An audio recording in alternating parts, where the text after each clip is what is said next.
Hello again, Anthony Bonici here. Welcome to the Brain Blinkers Getting Results video series. We're up to part 3. We've tackled excuses to results. We've tackled low confidence, being in a position of low confidence to self-belief.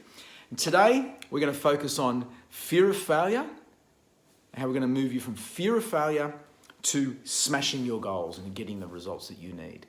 So fear of failure, really common fear. It's the, hey, I don't want to try that because what if I fail? Now, the model that I use in the Brain Blinkers methodology that a number of you may have seen or read about already is the work done by Susan Jeffers in Feel the Fear and Do It Anyway.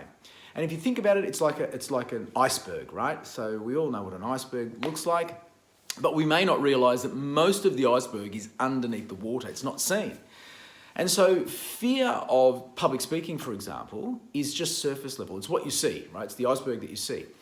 And a way to think about it is what's underneath the surface. Okay, so fear of failure is quite often, with public speaking in particular, the underlying fear. So most people will say, oh, don't get me to speak in front of people, boss, don't get me to present, or if it's in a school assignment, oh, don't get me up in front of the other kids. And if you dig a little bit deeper, it's usually not actually about speaking in front of other people. That's the surface. Underneath it a little bit is around the concept of what if I fail? Okay, and that's a sense of self issue. So the two questions that Susan Jeffers recommends, and I recommend in the model as well, is to say, okay, what's the worst thing that could happen? And if that happened, could you handle it?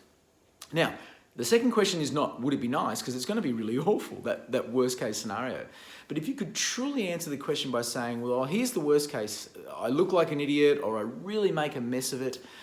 And if that happened, you know what? I'm still okay. It's not going to be pleasant, but I'm okay. If you can grapple with that and you can process that, then your fear of that thing, especially with public speaking, will tend to diminish, it'll tend to drop. It won't go away necessarily completely, but you'll have more control over self by implementing that method. You can learn much more about the Brain Blinkers methodology in our Brain Blinkers online program, the Bebop. You can see the information here. And I look forward to talking to you next time with part 4 of this very nice, short, sharp Brain Blinkers series. Cheers.